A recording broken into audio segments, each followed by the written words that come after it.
Repercuta! Tá começando mais um episódio do Repercuta Podcast. Esse programa que eu já apresento já desde 2020, são 6 anos na altura de gravação desse episódio e é muito massa sempre me aproximar e fazer novas amizades a partir da bateria e da música. Sou o Jade Tavares, você é muito bem-vindo, muito bem-vinda para que eu conte mais uma história, para que a gente conheça mais uma história, mais uma trajetória. Estou aqui com o Júlio Sasquat.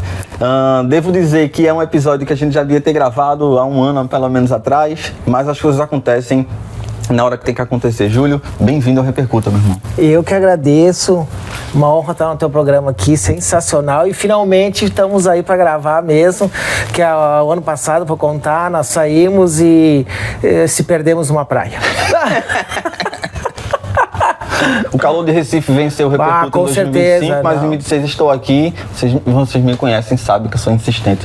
Júlio está aqui em Recife por intermédio de 2 shows que vão ser feitos aqui em Recife. Para você que está vendo no futuro esse episódio, 2 shows do Marcelo Gross, guitarrista da Cachorro Grande aqui em Recife.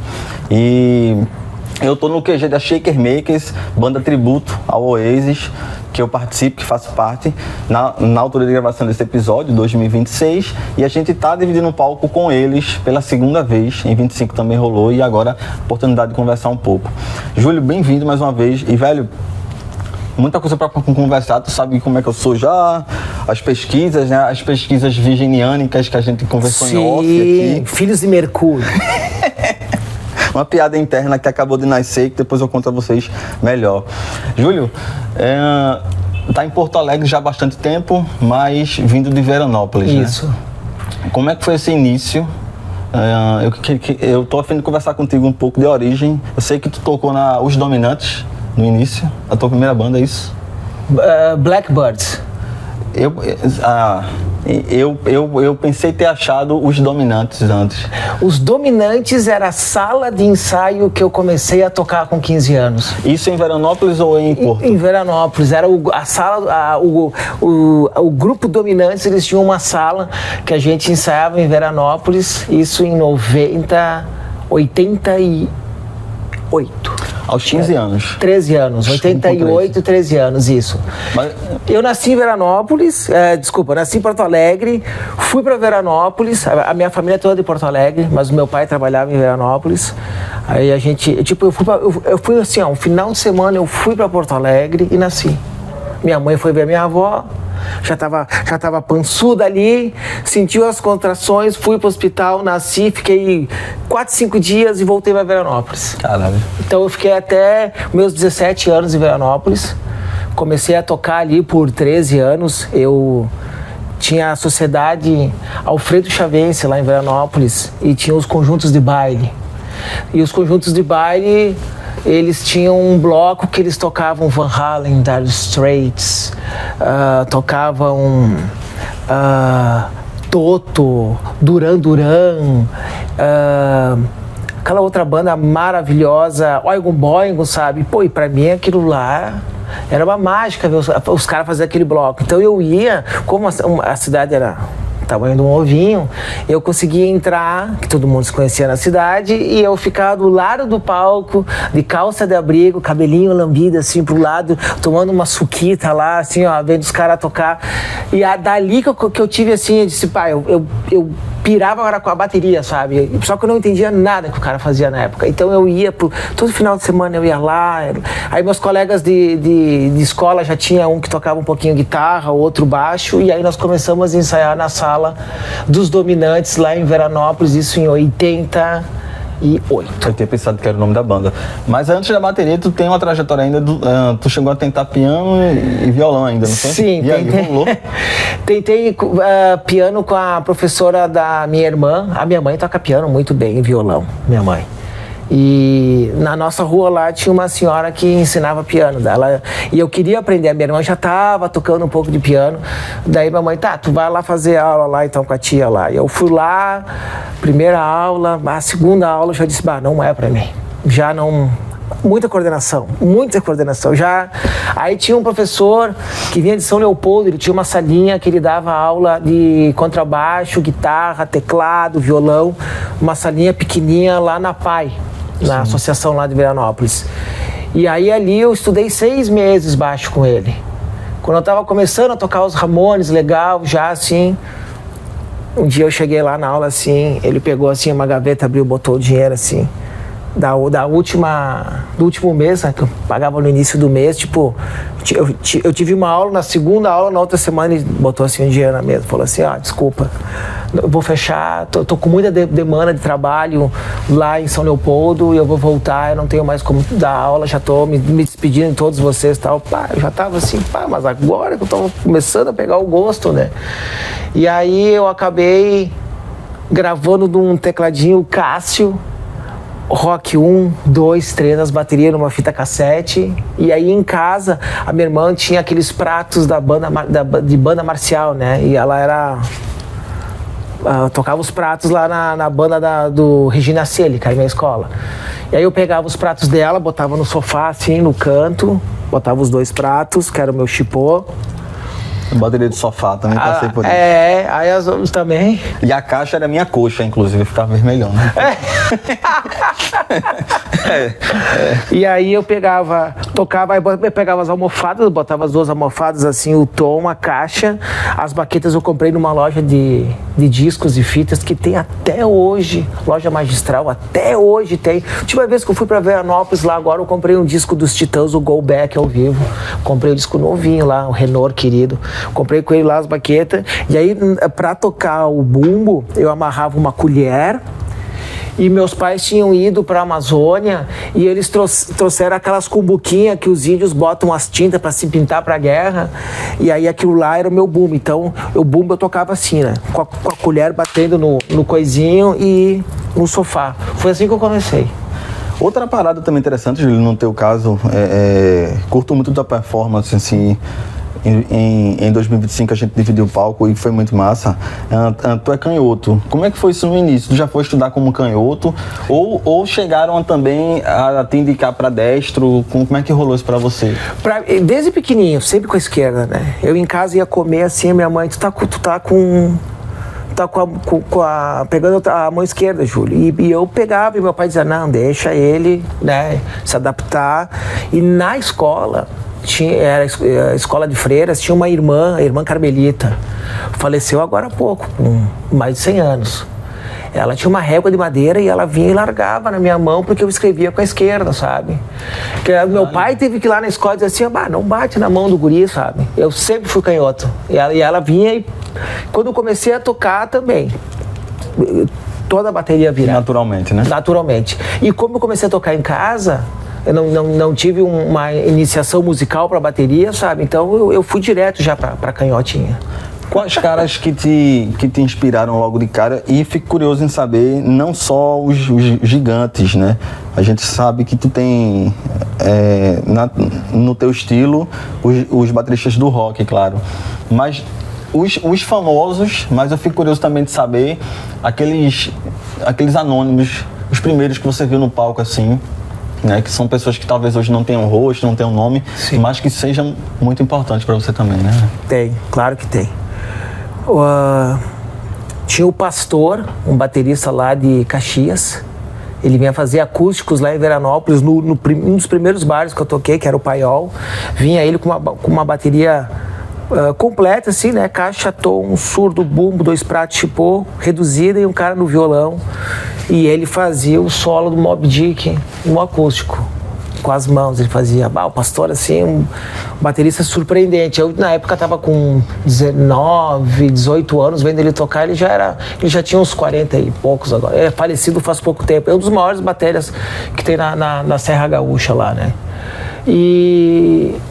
tem o baterista, o Marci Holly, que agora toca com o Conjunto Barbarella, que é um batera que me deu aula um tempo em Veranópolis, depois que eu já estava tocando, quando eu já estava tocando com o Júpiter. Sim. E tinha a parte de bossa nova que eu não sabia tocar. E eu fiz um ensaio com o Man, ele falou, dá uma estudada nessa parte. E eu peguei o carro na segunda-feira e fui lá para casa do Marci Holly lá e disse, cara, me ensina a fazer rufo e o básico da bossa nova. Esse é outro cara assim também, tá tocando direto lá pelo estado lá. E o primeiro, assim, conhecido, assim, pra mim, que eu vi na capa dos discos e vi nos shows. Inclusive, tive a oportunidade de ver 3 shows deles no Gigantinho, na época ali, 90, 91 e 92, foi os Engenheiros do Havaí, formação clássica, o trio, de ver o Carlos Maltes tocar. Foi que teve um grande impacto. Foi meu primeiro, assim, que eu vi, assim, que eu me amarrei, assim, gostei bastante, assim. E depois o Charles Gavan, dos Titãs, também eu escutava muito Titãs na época, rock nacional. Antes de entrar aquela fase do grunge ali, que a gente pegou ali, né, no início dos anos 90, a gente ali em Veranópolis era muito rock nacional. Então era Barão Vermelho, Capital Inicial, Dr. Silvana, conhece o Dr. Silvana? Uns e Outros... como é que é? Placa Luminosa, Engenheiros, Cascaveletes, TNT, Replicantes, Defala, a gente escutava bastante, a banda do Edu também. E assim, lá fora eu já te vi citando muita gente, assim, e é uma parada que eu vou explorar mais na frente também contigo, essa tua versatilidade, né? Eu já te vi citando o Laço, do Metallica, o próprio Kit Moon, é claro, o Ringo, o Sankinen, até bateristas mais novos, como o do Queens of Leon, Nathan Hill. Maravilhoso. Né, que você curte muito. Maravilhoso. Isso é massa. Agora me diz, em que momento tu percebeu que não ia fazer outra coisa, assim, tipo assim, que picou o mosquitinho, né? Aquela a mordidinha lá. Eu disse, porra, eu vou fazer isso pra... Eu tava até passando por isso recentemente. Eu digo, porra, foi aqui, ó, que eu me fudi. Foi aqui que aconteceu, tá ligado? Como é que foi isso, assim? Aconteceu pra tu, esse momento, assim, de tu ter sentido isso, assim? Sim, aconteceu. Foi nos primeiros shows que a gente fez com os Blackbirds, com a banda que depois a gente gravou 4 discos. E foi a banda, assim, que, tipo, me levou pra Porto Alegre, me levou pra outros estados, né? E foi ali, 90... Quando nós gravamos o primeiro disco ali, em 98 para 99 ali eu já vi e disse, não tem mais volta, sabe? É o que eu quero fazer. Eu estava estudando arquitetura na época, e aí larguei a arquitetura, aí fui para relações públicas, que eu acho que tinha mais a ver, e também já a arquitetura já não conseguia nem fazer os cálculos, sabe? Estudava aula particular, ia lá fazer os cálculos, chegava na prova, tirava 3. Cara, não é para ti, né, velho? E aí eu disse, acho que relações públicas vai me ajudar mais na questão do networking, de conhecer as outras bandas, os colegas e assistir, sabe? E até pelo lance artístico, visual, tudo, aí eu acabei me formando, sou formado em relações públicas, né? E acredito que o meu campo de trabalho foi aplicar as relações públicas dentro do rock and roll. Saquei. Eu te perguntei isso, descrevi alguns bateristas que já te vi citando, e para repetir essa questão, assim, a versatilidade e o ecletismo que eu percebi em você, assim. Para falar do rock, por exemplo, tu curte desde dissidências do metal ao hard rock, passou pelo grunge, pelo Britpop. Sim. Música italiana. Isso, música italiana, bossa nova, o glam também, sim, né? Sim. Tu curte tudo. Eu fico pensando como é que tu construiu essa tua personalidade mesmo, com um pouco de cada coisa ali, sabe? E isso também se reflete na quantidade de artistas, eu vou citar mais na frente, com quem tu já colaborou, já compôs banda. Tu é o tipo de baterista pra mim que é o tipo de baterista requisitado, assim. O que é que tu acha o principal motivo pra tu ser tão requisitado, assim, ter tocado com tanta gente também, sabe? Pô, é uma pergunta, até eu nem sei explicar, mas eu acho que é chegar lá e tocar o que a música precisa e que o artista que te contratou, ele quer que tu faça, sabe? Boa. Quando eu fui tocar com o Valdir Anzolin, né? O Valdir Anzolin é um dos maiores nomes da música italiana do Brasil, né? E foi muito estranho porque quando ele me chamou para tocar, por causa que o filho dele era tecladista da minha banda, os Blackbirds, né? E os guris que tocavam comigo nos Blackbirds, o baixista e o guitarrista, já tinham tocado com ele em algumas ocasiões. E ele precisava de um baterista, ele me chamou, Júlio, ó, tá aqui o CD, tu tira as músicas, vou te passar aqui as 2 datas, tanto o teu cachê, tudo. Tu vai comigo, vem aqui em casa, nós vamos com a minha caminhonete, todo mundo. Tá, não, beleza. 2000 2003, 2000... Já tinha muito tempo de 4, né? E aí eu disse pra ele, tá aí, o ensaio, né? Ele falou, cara, não tem ensaio, escuta a música aí, deu. Daí eu fui apavorado, né? Escutei o disco assim milhares de vezes. E aí chegava no show, ele tocava violão, tinha um gaiteiro, ele pedia o tom pro gaiteiro, o gaiteiro dava o tom, os guris, ele começava, e aí o baixista, que era o filho dele mais novo, eu perdido, eu olhava, ele dizia, tarantela. Aí nós entrava, ele contava 1, 2, 3, 4, eu entrava na tarantela, ia com ele, quando tinha pausa antes ele segurava, cara, foi assim, 5 anos tocando com ele. Sabe? Claro, depois de um ano, assim, aí tu pega todos os trejeitos do show dele, sabe? Mudava algumas músicas, mas era assim. Ele começava a música, dava um acorde, ia e a gente ia atrás. Então, pra mim foi uma escola de improvisação, assim, sensacional que eu teve, né? E a outra com Júpiter. E ao mesmo tempo você percebe que mesmo servindo, né? Enfim, a bateria é um instrumento de acompanhamento, né? Você também conseguiu, na maioria das vezes, colocar a tua assinatura. Tu consegue pensar assim ou foi muito mais para servir, assim? Né? Eu acho que também é um desafio, né? Você servir, você acompanhar, mas deixar a tua cara também. Eu acho que você é assim, velho. Mas eu acho que todos os bateristas são assim, porque se tu for, assim, a questão da assinatura, né? A questão da assinatura é o som da caixa, boa, né? Que é o som da caixa, a tua assinatura, né? Como tu afina, como tu toca, mas a questão dos grooves que tu estuda, tu tem já vamos dizer, um cardápio de viradas que tu tem, vamos dizer, facilidade, tu faz de uma forma orgânica, natural essas viradas, sabe? Sim. Então tem vários trabalhos assim que eu tive oportunidade de fazer. E tem músicas que, tipo, as viradas são diferentes das viradas que eu faço. Mas quando tu vai tocar essa música, tu acaba fazendo as tuas viradas.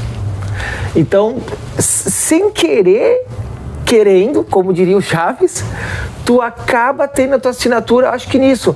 Tu botando o que a música pede na hora certa, a tua levada, o teu groove, a tua dinâmica, a tua virada, sabe? Eu acho que esses são os quesitos que fazem tu ter a tua assinatura. Então eu acredito que todos os bateristas têm uma assinatura, porque ninguém toca igual, né, man? Todo mundo toca diferente, é difícil tu ver o cara chegar e tocar igual o outro, assim, a fazer as viradas, até pode, sabe? Mas eu acho que nós, músicos, assim, não é o que a gente espera, né? É até um desperdício mesmo, né? Você não se expressar. É verdade. Não se colocar. Com certeza. Galera, para descrever alguns artistas aqui, tu pode me corrigir, Júlio?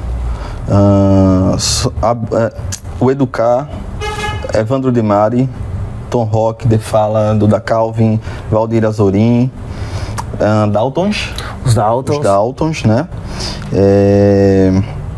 Mas eu acho que também é crucial falar da tua parceria com Júpiter Maçã. Sim. Inclusive num momento em que foi crucial pra tu até, né? Foi. A tua continuidade na música. Sim, foi. Se tu puder falar um pouco do teu encontro com ele e como é que foi o teu trabalho com ele, Júlio. Eu vi o DVD dele, né, que tá no YouTube, e que você performa muito foda, muito foda. E é um artista muito importante, não só pro Rio Grande do Sul, mas pro Brasil todo, pro rock brasileiro, psicodelia. Sim. Me fala um pouco, velho. Então, eu tinha uma banda, os Blackbirds, a gente acabou a banda, que o vocalista ia morar na Europa. A gente tentou fazer um outro trabalho, mais folk rock, os Tratores. Isso foi em 2008. Final de 2007 para 2008. Daí não deu certo também. E eu com família, né, trabalhando só com a música. Na época eu estava começando a gatinhar como videomaker, mas era exclusivo de música. Aí chegou numa segunda-feira, assim, eu acordei e disse, muita conta para pagar. Eu falei, cara, não dá mais, sabe? Falei pra minha ex-esposa, falei, olha, não dá mais, eu vou ver um trabalho normal, não dá. Não vou morrer, tô morrendo na praia, sabe? Sim. Tô me esforçando, mas não tá dando. Isso na segunda. Aí eu comecei a fazer um currículo, comecei a ver lugares para mandar meu currículo de relações públicas. Aí na terça-feira o Lucas Henk da Identidade me ligou e disse, aí, meu, o que tu vai fazer no final de semana? Eu disse, cara, tô sem show, tô largado as traças. Daí ele falou, tu não quer tocar com o Júpiter?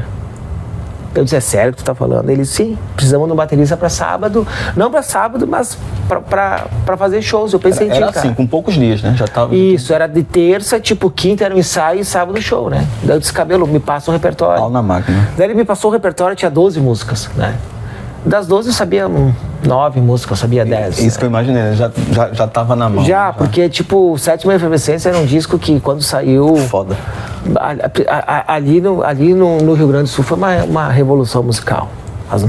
As gerações ali mais novas ali, todo mundo ficou enlouquecido com esse disco. O pessoal ali que frequentava a Oswaldo Aranha, Garagem Hermética, Dr. Jack, o clássico Bambus, que era o bar onde se encontravam todas as bandas de Porto Alegre, ficava todo mundo convivendo ali. Dali saiu o nome de banda formada, música, ali saiu, a parte cultural era muito importante ali, sabe? E foi a época que saiu o Sétima Efervescência do Flávio, então, do Júpiter, né? Então, tipo, fui lá, fiz o ensaio, fui lá pra fazer o ensaio, aí o Flávio entrou assim, cumprimentou. Ele tentou abrir a porta do estúdio e não conseguia, assim, tava com um casaco de pele e tava calor. Era tipo um tubo com um casaco de pele Stones, assim. Foi lá pra abrir a porta, assim, não conseguia abrir a porta lá, daí foi lá o Cabelo, assim. Tac, abriu a porta, ele entrou, e aí, Hank? Chegou lá pro Cascais, que era o guitarrista, e aí, Cascais? Aí quando ele olhou pra mim, quem tocava era o Douzan, que era baterista dos Identidade, e não avisaram que o cara saiu. Aí quando ele virou pra mim, e aí, Douzan? Daí ele olhou assim, tu não é um man? E eu cumprimentei, e aí, Flávio, tudo bem? Daí eu olhei pro Cabelo, tipo assim, pá... Nem avisou, velho. Tu nem avisou o cara, velho. Tá, daí, Flávio ficou olhando assim...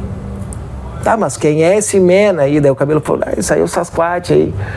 Chamei ele pra fazer os shows, o Dozão não vai poder fazer e tal. Daí, tá, então vamos passar. E nós passamos, foi 3 músicas. Querida, Beatle George e Mademoiselle Machão. Quando terminou assim, olhou pro Cabelo e falou, tá, e aí? Tu me arranjou esse batera lá no Bambus, que é o bar lá, né? Que é toda... A partir dali, foram 6 anos com o Flávio.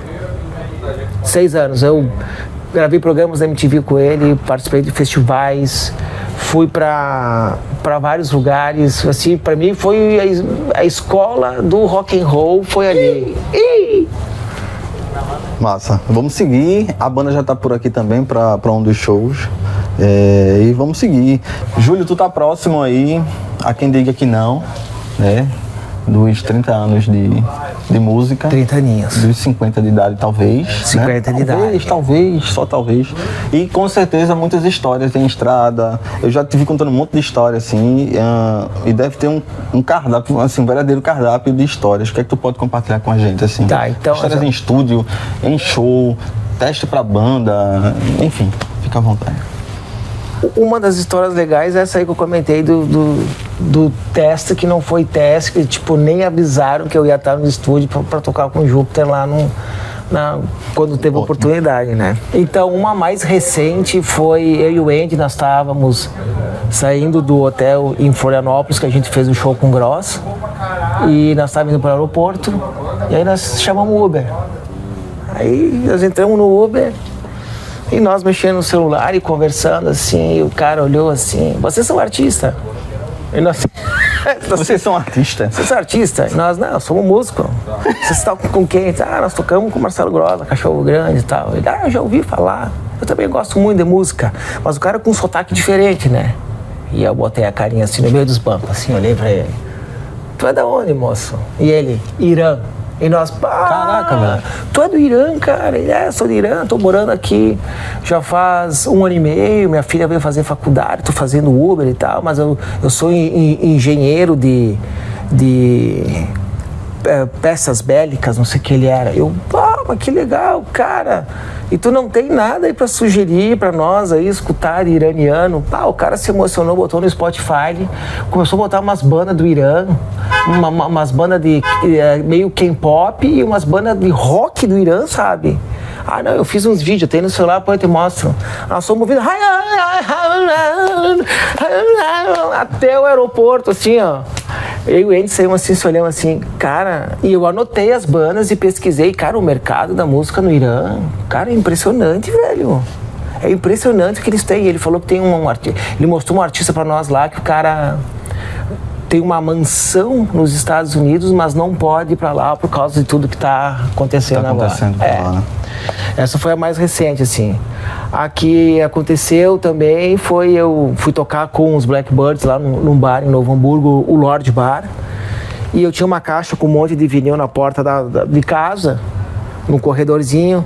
E eu saí da cozinha para ir pro banheiro no corredor e dei com o Minguinho, assim. Cara, o Minguinho, ele fez assim, ó, e voltou. E aí, na hora, eu com o som alto na adrenalina, não dá nada, fui lá, me ajeitei, tudo, entrei no carro, botei os tênis, entrei no carro, cheguei lá, tudo tal. Pouco antes de começar a tocar, tava sentindo o coração no Minguinho, saca? Caralho. E eu, aí eu encostava assim, o que eu fiz? Bom, tá, vai.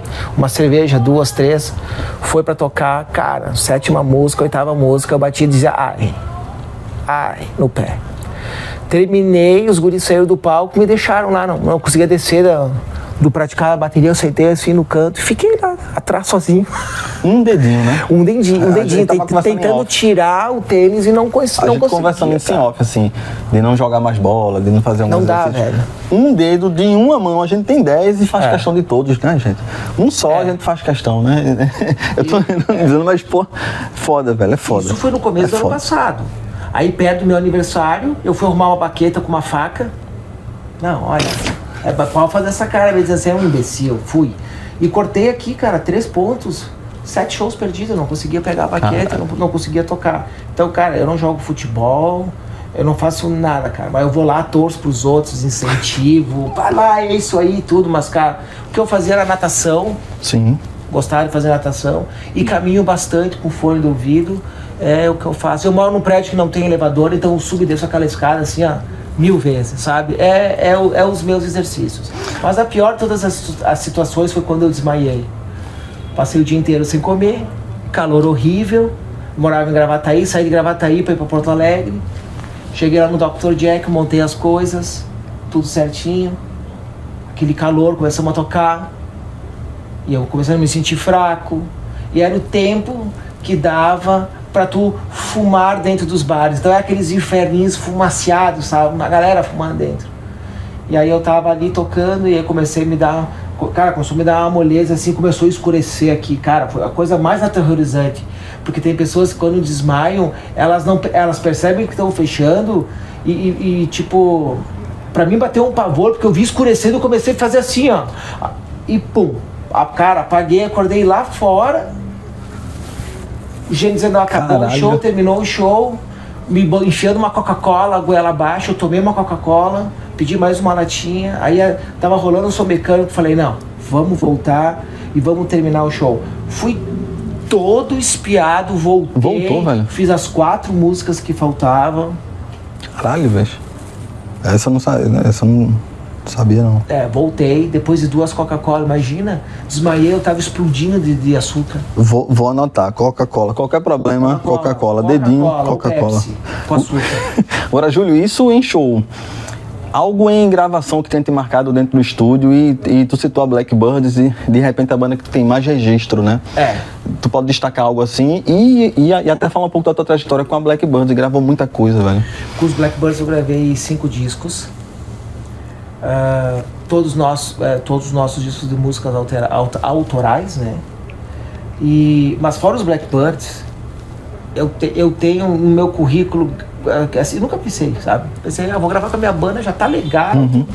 Mas não, da gravação apareceu com outra banda, com esse artista. Agora eu gravei com o Evandro Demari, pelo Lei de Incentivo à Cultura de Bento Gonçalves. Gravei agora, recente, o disco dele.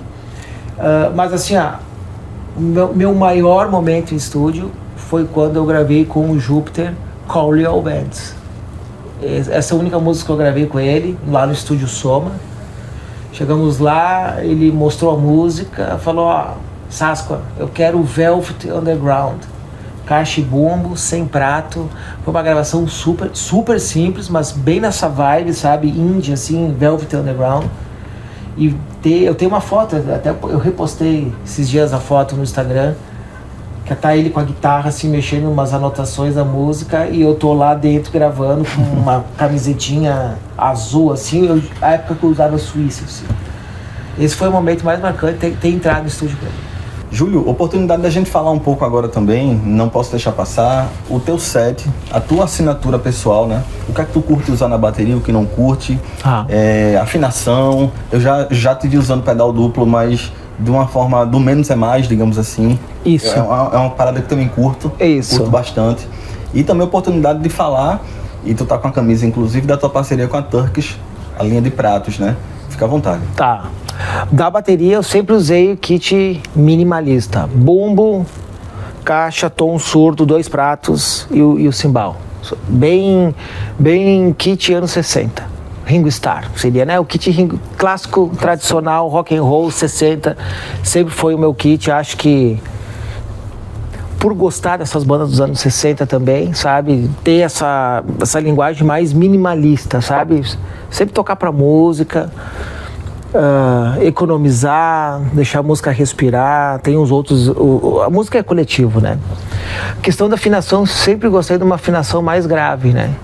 Tanto o bumbo quanto o tom também, mesmo que às vezes eu vou em alguns palcos que tem o tom menor, eu tento deixar ele o mais grave possível, sabe? Afinação mais baixa, mais gravezinha possível. Eu já te vi afinando, inclusive, só com a técnica, só regulando a pele de resposta, né? Exatamente. Isso aí aprendi com os bateristas de baile, os bateristas de baile de Colônia, que eles falaram, cara, pra ti conseguir cortar aquela frequência, tu não precisa botar fita, esparadrapo, emplasto sabiá. Sabe o que é o emplasto sabiá, né? Que aquilo tu bota nas costas, quando o cara tá com dor nas costas, fica com aquele cheirinho maravilhoso. Os caras botam no bumbo, tudo. Cara, tu não precisa botar nada na bateria. Tu controla a afinação, essa ressonância com a pele de baixo. E em cima, tu só vai dar a afinação baixa ou alta, mas embaixo controla a ressonância. Então, muitas vezes eu chego, eu aperto assim em cima, aqui embaixo eu vou secando o som. A caixa também, a pele de baixo, que tu corta a ressonância da caixa. Muita gente não usa muito a pele, também é gosto, né? Não usa muito a pele de baixo esticada, mas eu uso bem esticada. E a esteira, eu não uso tão esticada. Tu tem mais controle dela em cima da pele de baixo, ela controla a ressonância dela, mais ou menos, com ela super esticadinha. E em cima eu uso a afinação também mais grave. Também não uso gel, nada em cima, fica bem. Então é afinação grave e a bateria sempre minimalista, né? Pedal duplo. Cara, pedal duplo, teve uma fase que eu escutava muito Motorhead, sabe? Muito Motorhead, primeira fase ali do trio com o Phil Taylor Animal. E aí eu acho muito legal usar, mas usar de uma forma assim espontânea, um tempero na música, um arranjo, sabe? Eu vejo pedal duplo assim como um perfume para música em alguns momentos, assim, né? Claro que tem os estilos que é meio a meio pedal duplo, né? A música inteira, vários estilos que também todo mérito, conceito musical, mas eu acho muito legal botar de vez em quando e tipo aquele pedal duplo padrão, só pra dar aquele punch assim, Motorhead, aquele rock pauleira, sabe? Assim, então eu já uso ele faz uns 4 anos e eu treinava ele na pandemia, eu montava ele. E aí ficava com as almofadinhas, botava o fone do ouvido, ouvindo os Ramones, AC/DC. Boa. E eu ficava tocando, em vez de usar minha perninha aqui é normal, eu só tocava com esse pé. Eu tentava tirar as músicas só com o pé direito para acostumar a pegar no pedal, né? O time do pedal, para depois começar a tentar brincar com os dois. Então eu passei a pandemia fazendo isso, estudando Trabalhar primeiro o ruim para depois só acrescentar. Isso aí, foi o que eu fiz. Foi o que eu fiz. E vamos falar da Turkish, de pratos que eu pude tocar já, galera, com ele. Vai tocar amanhã e sábado também, gostou? Muito foda, estou apaixonado. Explica aí, Júlio, a tua escolha, como é que foi? Olha ali, ó. A parceria começou em fevereiro. Um abração pro Jair, lá de Bento Gonçalves. Tem outros artistas, tem o Sadi do Nenhum de Nós, tem o Fabre dos Titãs. Sim. Tem o maior de todos bateristas brasileiros, está ainda vivo, que é o Rolando Castelo Júnior, baterista da Patrulha do Espaço, também patrocinado, querido. Um beijo pra ti. Eu te amo, esse é mestre que nem de Jim Baker, que filmou Charlie Watts, Ringo Starr. Esse aí é do mesmo que Lat, velho. Também patrocinado pela Turkish. Eu escolhi os pratos, eu gosto de prato grande, né? Esse aqui tu toca ele ele tem o ping tradicional, tem uma cúpula legal, que eu vi uma hora que tu tava na cúpula ali e tava caindo uma lágrimazinha que eu vi. Nós fizemos um ensaiozinho aqui terça-feira com a luz baixa aqui, que rolou um rock and roll, foi foda. A cúpula, eu acho bem definido o corpo e ele abre muito fácil, tu viu, né? Facinho. Esse aqui, ó. Essa mão ele já responde. E essa série aqui é a meta. Então, esse de 22, que é o meu xodó, tu gostou também, né? Claro. Se quiser deixar comigo, Julião. Esse de 22, um rock beat de 19, que tem um som brilhoso também. E também tu controla o som como esse, assim, sabe? Ele tem uma... Ele é um pouco mais brilhoso, assim, né? Um pouquinho mais explosivo do que o Meta de 22 e o Cymbal de 14 também. Nós estamos falando aqui, mas é que aqui é a sala da Shake Makers, nós fizemos um ensaiozinho que parecia um inferninho aqui na terça-feira. E aí, aqui na Bateria Pio, tava montado os pratos aqui que eu e o Jair, nós estávamos se revezando aqui. Tocava um pouco um, tocava o outro, filmava, jogava celular no chão, tava uma loucura aqui. E aí, aí o chipozinho de 14 também do Rock Beat. E, cara, assim, vou te confessar, assim, alguma coisa assim, 30 anos de profissão, sabe?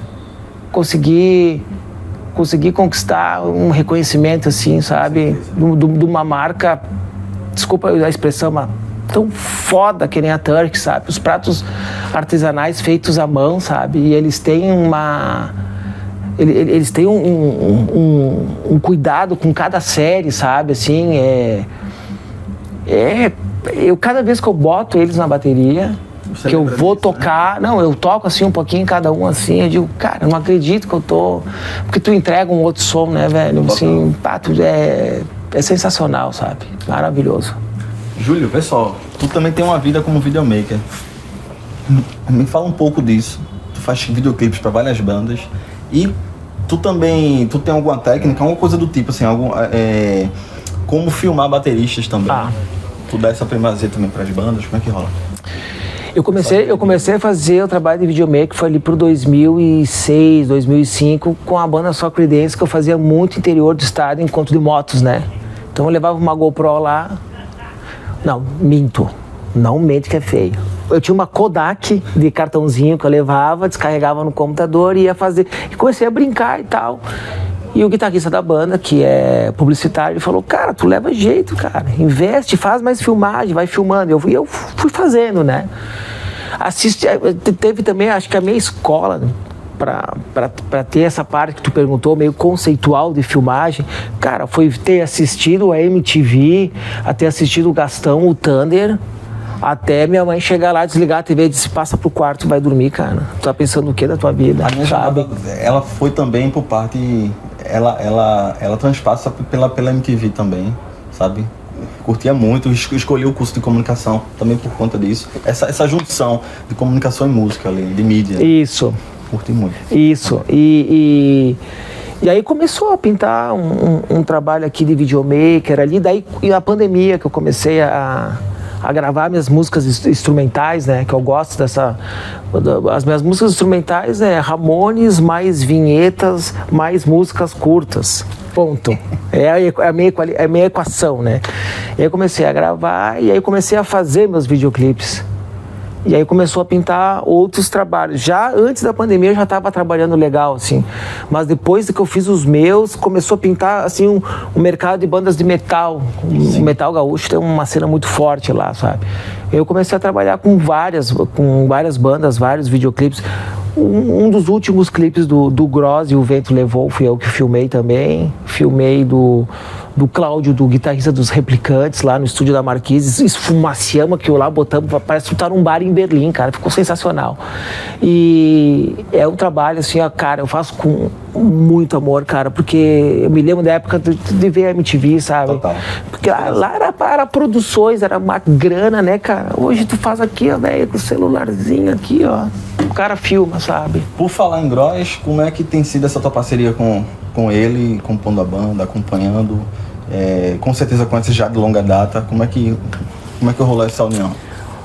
Então, eu conheço o Gross da Cachorro Grande desde o início da Cachorro Grande, né? Lá em Porto Alegre. Mas, claro, eu nunca tinha, assim... nós não tínhamos conversado, assim... Mas na noite, assim... Eu admirando muito o trabalho dele, né? Aí depois, foi um pouquinho depois ali do final da pandemia, que rolou o convite dele, né? Que ele queria ter um trio no Rio Grande do Sul para fazer os shows com ele, e já tá aí agora em fevereiro fizeram 3 anos que eu tô tocando com ele, né? 3 anos. E tipo, eu brinco com ele, mas de coração eu falo, ele é o meu irmão mais velho, sabe? Porque ele foi baterista do Júpiter Maçã, ele é um excelente guitarrista, né? Compositor também, então nem se fala. Olha a quantidade de músicas, de hits que ele tem, sabe? É um conceito musical, um respeito musical ele tem pela arte, assim. Eu aprendo muito com ele, né? E tocar com ele tem um lado muito bom e um lado ruim, né? O lado ruim é que ele é baterista também. Então, às vezes, tu tá ali, tu faz um pim, que não é pra fazer aquele pim, ele tá aqui, ele já tá... só dá aquela risadinha, dá aquela virada assim, mas também tem o lado bom que ele... Deixa livre também? Deixa livre, também, né? deixa livre, assim, e a gente consegue se soltar bastante com ele, sabe? Tocando com o trio, assim... E isso é bom, e tipo, conviver com ele, é uma pessoa muito tranquila, sabe?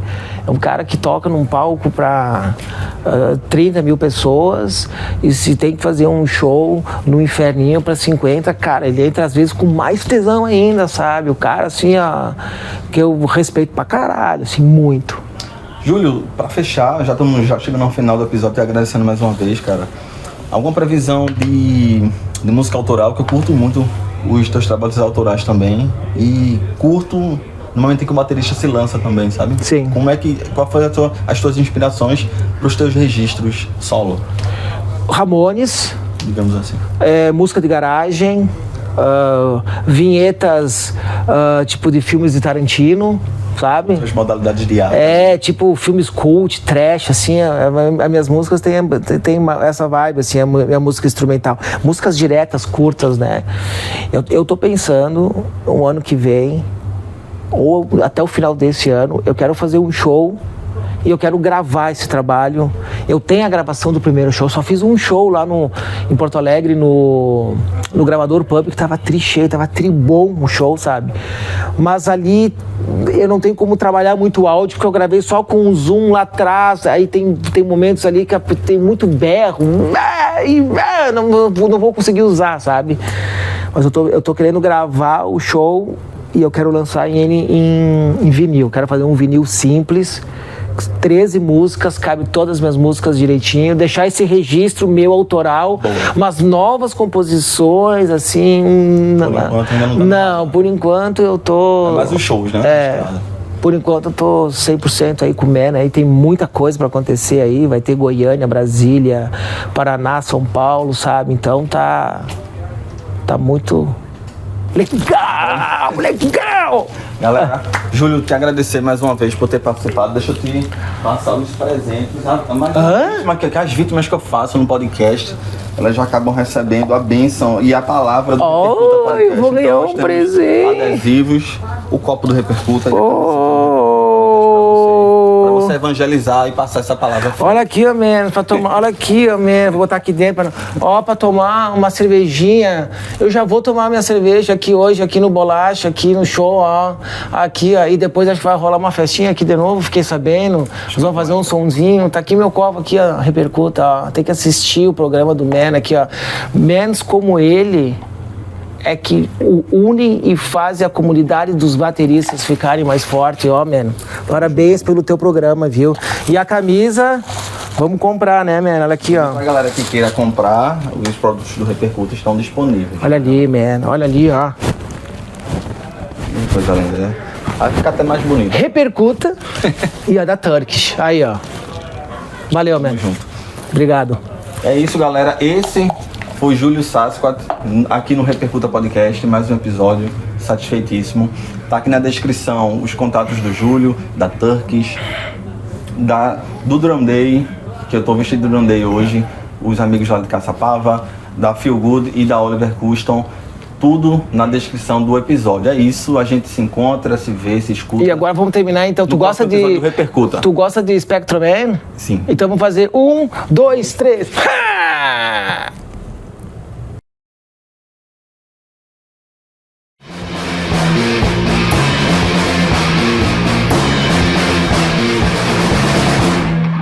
Repercuta.